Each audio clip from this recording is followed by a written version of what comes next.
Hi all, അസ്സലാമു അലൈക്കും. Welcome back to Silna's kitchen. ഇന്നത്തെ റെസിപ്പി ബാക്കി വന്ന ചോറ് കൊണ്ട് നല്ലൊരു വെറൈറ്റി ടേസ്റ്റി ആയിട്ടുള്ള ഒരു അടിപൊളി ഈവനിങ് സ്നാക്സിൻ്റെ റെസിപ്പിയാണ്. വീട്ടിലൊരു ഗസ്റ്റൊക്കെ വരുന്നുണ്ടെങ്കിൽ വളരെ പെട്ടെന്ന് തയ്യാറാക്കാൻ പറ്റിയ നല്ല ഈസി ആയിട്ടുള്ള ഒരു അടിപൊളി പലഹാരമാണ്. ഭയങ്കര സിമ്പിളായിട്ടുള്ള ഈസി ആയിട്ടുള്ള ഒരു അടിപൊളി പലഹാരമാണ്. എന്തായാലും എല്ലാവർക്കും ഇഷ്ടമാവും. അതുകൊണ്ട് തന്നെ വീഡിയോ സ്കിപ്പ് ചെയ്യാതെ മുഴുവനായിട്ടൊന്ന് കണ്ടു നോക്കണേ. റെസിപ്പിയിലോട്ട് കിടക്കുന്നതിന് മുമ്പായി സിൽനാസ് കിച്ചൺ ചാനൽ ആദ്യമായിട്ട് കാണുന്നവരാണെങ്കിൽ പ്ലീസ് ഒന്ന് സബ്സ്ക്രൈബ് ചെയ്തേക്കണേ. ഒപ്പം തന്നെ ഈ വീഡിയോസ് നിങ്ങൾക്ക് ഇഷ്ടപ്പെടുകയാണെങ്കിൽ ഒരു ലൈക്ക് ചെയ്ത് ഷെയർ ചെയ്ത് ഹൈപ്പ് ചെയ്ത് സപ്പോർട്ട് ചെയ്യാനും മറക്കരുത്. ഇനി നമുക്ക് ഇതെങ്ങനെയാണ് തയ്യാറാക്കുന്നതെന്ന് നോക്കാം. ഇതിനായി ആദ്യം തന്നെ മിക്സിയുടെ ജാറിലേക്ക് 250 ml കപ്പിൻ്റെ അളവിൽ 1 കപ്പ് ചോറിട്ട് കൊടുക്കുന്നുണ്ട്. ഞാനിപ്പോൾ ഇതിലേക്ക് ബാക്കി വന്നിട്ടുള്ള ചോറാണ് എടുത്തിട്ടുള്ളത്. ബാക്കി വന്നിട്ടുള്ള ചോറ് തന്നെ വേണമെന്ന് നിർബന്ധമൊന്നുമില്ല. ചെറിയ ചൂടുള്ള ചോറായിരുന്നാലും കുഴപ്പമൊന്നുമില്ല. അതുപോലെ തന്നെ റേഷൻ അരിയുടെയോ സാധാ അരിയുടെയോ ഏതരിയുടെ ചോറായിരുന്നാലും കുഴപ്പമൊന്നുമില്ല. ഈ 1 കപ്പ് ചോറിട്ട് കൊടുത്തതിന് ശേഷം പിന്നെ ഇതിലേക്ക് വേണ്ടത് ആ 1 കപ്പിൽ തന്നെ 1/4 കപ്പ് അളവിലുള്ള വെള്ളമാണ്.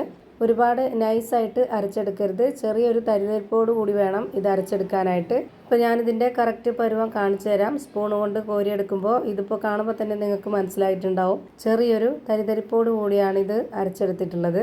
ഞാനിപ്പോൾ ഈ എടുത്തിട്ടുള്ള ചോറിൻ്റെ അളവനുസരിച്ചാണ് ബാക്കിയുള്ള എല്ലാ ഇൻഗ്രീഡിയൻസിൻ്റെ അളവും ചേർത്ത് കൊടുക്കുന്നത്. നിങ്ങൾക്ക് എത്ര പലഹാരം വേണോ അതിനനുസരിച്ച് ചോറെടുക്കുമ്പോൾ ആ ഒരു കണക്കനുസരിച്ചാവും ബാക്കിയുള്ള എല്ലാ ഇൻഗ്രീഡിയൻസിൻ്റെ അളവും കൂട്ടിയും കുറച്ചും എടുക്കേണ്ടത്. ഇനി ഇതിലേക്ക് 1.5 സബോള ഈ ഒരു വലിപ്പത്തിൽ കട്ട് ചെയ്തിട്ട് ഇട്ട് കൊടുത്തിട്ടുണ്ട്. എന്നിട്ട് ഇതിനെ കൈവച്ചിട്ടൊന്ന് തിരുമ്മി കൊടുക്കുന്നുണ്ട്. ഒറ്റയായിട്ട് കിട്ടാനാണ്. അങ്ങനെ ചെയ്യുമ്പോഴാണ് ഈ പലഹാരം നന്നായിട്ട് കിട്ടുന്നത്.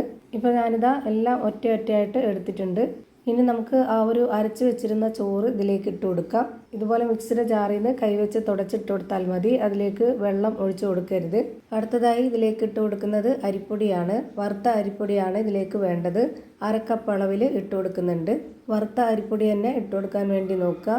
ഇനി ഇതേ കപ്പ് അളവിൽ തന്നെ 1/2 കപ്പ് കടലമാവും കൂടെ ഇട്ട് കൊടുക്കുന്നുണ്ട്. പിന്നെ ഓരോരുത്തരുടെയും എരിവിനനുസരിച്ച് ആവശ്യത്തിനുള്ള മുളക് പൊടി ഇട്ട് കൊടുക്കാം. ഞാൻ ഇതുപോലൊരു സ്പൂൺ അളവിൽ 2 സ്പൂൺ മുളക് പൊടിയാണ് ഇട്ട് കൊടുത്തിട്ടുള്ളത്. പിന്നെ ഒരു 1/2 സ്പൂൺ അളവിൽ പെരിഞ്ജീരകപ്പൊടി, ഒരു നുള്ള് ഗരം മസാലപ്പൊടി, മഞ്ഞൾപ്പൊടി, പിന്നെ കായത്തിൻ്റെ പൊടി 1 സ്പൂണോളം ഇട്ട് കൊടുത്തിട്ടുണ്ട്. പിന്നെ ഇതിലേക്ക് ആവശ്യത്തിനുള്ള ഉപ്പിട്ട് കൊടുക്കാം. കൂടെ നല്ലൊരു എരിവിന് വേണ്ടിയും മണത്തിന് വേണ്ടിയും ഒരു 3 പച്ചമുളക് കട്ട് ചെയ്തതും കൂടെ ഇട്ട് കൊടുത്തിട്ടുണ്ട്. കുട്ടികളൊക്കെ കഴിക്കാനുണ്ടെന്നുണ്ടെങ്കിൽ പച്ചമുളകിൻ്റെ അളവ് കുറയ്ക്കാവുന്നതാണ്. പിന്നെ എരിവൊക്കെ ഓരോരുത്തരുടെ ഇഷ്ടത്തിനനുസരിച്ച് ചേർത്ത് കൊടുക്കേണ്ടതാണ്. അതിലൊന്നും പ്രത്യേകിച്ച് കണക്കുകളൊന്നുമില്ല. ഇനി ആദ്യം തന്നെ ഇതിലേക്ക് വെള്ളമൊന്നും ഒഴിച്ചു കൊടുക്കാതെ ഇതുപോലെ കൈ വെച്ചിട്ട് നന്നായിട്ടൊന്ന് മിക്സ് ചെയ്തിട്ടെടുക്കാം. എന്നിട്ട് നല്ല ടൈറ്റായിട്ട് ഇരിക്കുന്നുണ്ടെന്നുണ്ടെങ്കിൽ മാത്രം കുറച്ച് വെള്ളം ഒഴിച്ചു കൊടുക്കാം. ഇപ്പോൾ ഇത് കുറച്ച് കട്ടിയായിട്ടാണ് ഇരിക്കുന്നത്.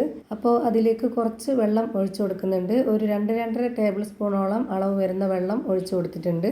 ഇതിലേക്ക് ഞാൻ ഇഞ്ചി വെളുത്തുള്ളി ചതച്ചത് ഇട്ട് കൊടുക്കാൻ മറന്നതാണ് ആ ഒരു പൊടികൾ ചേർത്ത് കൊടുക്കുന്ന സമയത്ത്.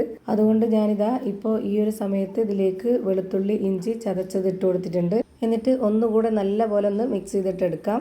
ഈ വീഡിയോസ് കണ്ടുകൊണ്ടിരിക്കുമ്പോൾ തന്നെ സിൽനാസ് കിച്ചൺ ചാനൽ ആദ്യമായിട്ട് കാണുന്നവരാണെങ്കിലും ഇതുവരെയും കണ്ട് സബ്സ്ക്രൈബ് ചെയ്യാത്തവരും പ്ലീസ് ഒന്ന് സബ്സ്ക്രൈബ് ചെയ്തേക്കണേ. ഒപ്പം ഈ വീഡിയോസ് നിങ്ങൾക്ക് ഇഷ്ടപ്പെടുകയാണെങ്കിൽ ഒരു ലൈക്ക് ചെയ്ത് ഷെയർ ചെയ്ത് സപ്പോർട്ട് ചെയ്യാനും മറക്കരുത്. ഇപ്പോൾ ഈ ഒരു മാവ് നല്ലൊരു പരുവത്തിൽ മിക്സ് ചെയ്തെടുത്തിട്ടുണ്ട്. ഇതിൽ നിന്ന് കുറച്ചായിട്ട് എടുത്തിട്ട് എണ്ണയിലേക്ക് അങ്ങ് ഇട്ട് കൊടുക്കുകയാണ് ചെയ്യുന്നത്. ഞാനിപ്പോൾ ഇതുപോലെയാണ് ചെയ്തെടുക്കുന്നത്. ഇനി ഇതൊന്ന് ഫ്രൈ ചെയ്തെടുക്കാനായിട്ട് സ്റ്റവിലേക്ക് ഒരു കടായി വെച്ച് കൊടുത്തിട്ടുണ്ട്. അതിലേക്ക് കുറച്ച് എണ്ണ ഒഴിച്ചു കൊടുത്തതിന് ശേഷം എണ്ണ നന്നായിട്ടൊന്ന് ചൂടായിട്ട് വരുമ്പോൾ ഒരു മീഡിയം ഫ്ലെയിമിലേക്ക് ഇട്ട് കൊടുത്തിട്ട് ഓരോന്നായിട്ട് ഇതുപോലെ ഇട്ട് കൊടുക്കാം. ഫ്ലെയിം കൂട്ടി വയ്ക്കുകയോ കുറച്ച് വയ്ക്കുകയോ ചെയ്യരുത്. കൂട്ടി വെച്ച് കഴിഞ്ഞാൽ പെട്ടെന്ന് കരിഞ്ഞു പോകും. പുറം ഭാഗം അകമൊന്നും വേവേയില്ല. കുറച്ച് വെച്ച് കഴിഞ്ഞാൽ ഇത് നല്ലപോലെ വാടിപ്പോവും. ഒരു ക്രിസ്പിനെസ് കിട്ടത്തില്ല. അതുകൊണ്ട് ഒരു മീഡിയം ഫ്ലെയിമിലിട്ട് കൊടുത്തതിന് ശേഷം ഇത് എത്ര സമയമാണോ വേവാനായിട്ട് എടുക്കുന്നത് അത്രയും സമയം വരെ ആ ഒരു ഫ്ലെയിമിൽ തന്നെ വെച്ച് കൊടുക്കുക. നമ്മൾ റെഡിയാക്കി വെച്ചിട്ടുള്ള ആ ഒരു മാവ് മുഴുവനായിട്ടും ആ ഫ്ലെയിമിൽ തന്നെ വെച്ചിട്ട് റെഡിയാക്കി എടുക്കുക. എങ്കിലേ എല്ലാം ഒരേ പരുവത്തിൽ കിട്ടുള്ളൂ. ഇപ്പോൾ ഇതൊരു പകുതിയോളം വേവായിട്ടുണ്ട്. ആ ഒരു സമയത്ത് ഞാൻ ഇതിലേക്ക് കുറച്ച് പച്ചമുളകും കറിവേപ്പിലയും ഇട്ട് കൊടുക്കുന്നുണ്ട്. അതും കൂടെ ഇതിനോടൊപ്പം ഒന്ന് ഫ്രൈ ചെയ്തെടുക്കുകയാണ് ചെയ്യുന്നത്. ആ ഒരു പച്ചമുളകിൻ്റെയും കറിവേപ്പിലയുടെയും മണവും കൂടെ ആകുമ്പോൾ നല്ലൊരു പ്രത്യേക ടേസ്റ്റാണ്. അതുമാത്രമല്ല വീഡിയോയിൽ കാണാനൊരു ഭംഗിക്കും കൂടിയാണ് ഇട്ട് കൊടുത്തിട്ടുള്ളത്. ഇത് നിർബന്ധമുള്ള കാര്യമല്ല.